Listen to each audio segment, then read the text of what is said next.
Hi guys, welcome to T-Favors TV. We are back again with the latest gossip. Nyaya dziri kupisa dziri kutenderera pa social media. Culture Love achinyomba Holy 10.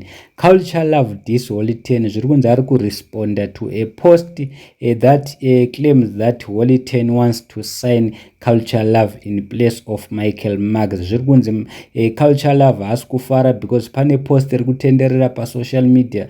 Zviri kunzi hanzi Holy 10 ari kuti iye arida kusaina Culture Love pa place ya Michael Mags. Zvaita kuti Culture Love asafare, anyorawo Culture Love achipindura achiti respect.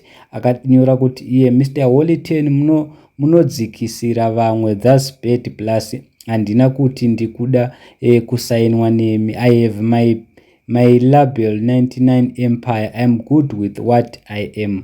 Nepandiri maita munyama wekuti ndoigonawo yenyu ndoswera ndapondana nemi.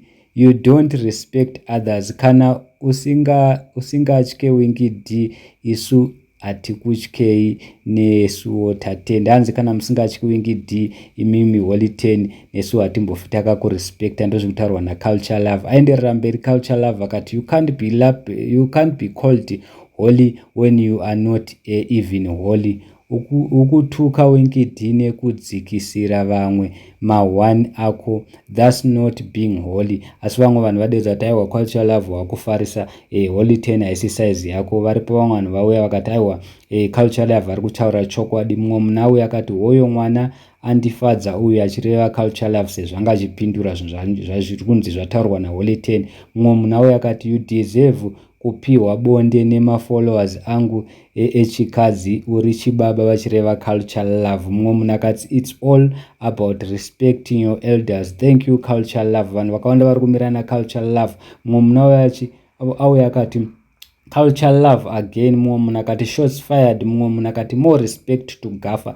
Mumwe munhu akati it's a blessing kwauri iwewe kusainwa kusamanyanga sounds. Indawa uchibhaiza vari kureva Culture Love. Mumwe munhu akati Holy 10 uchi. Saka guys, handizivi kuti noti kudiva mwana vari kuti iwewe Culture Love wagara ugoni kuimba. Saka kana uchifanirwa kuti usainwe kusamanyanga it's a blessing. Chingobvuma kwete kupaparika une dzungu hausizera naHoly 10. Asi vakawanda vari kudaidzira kuti aiwa Culture Love ataura chokwadi, mufesi uyu agoni kushanda nevanhu. Sei muchida kuti Culture Love ashande nani naHoly 10? Saka Culture Love is responding to a post which is circulating all over social media. Iri kudedzera kuti Holy 10 ati iye ari kuda kusaina Culture Love paspace ya Michael Mags, of which Culture Love ari kuzviramba. Thank you so much guys. Don't forget to subscribe to our channel.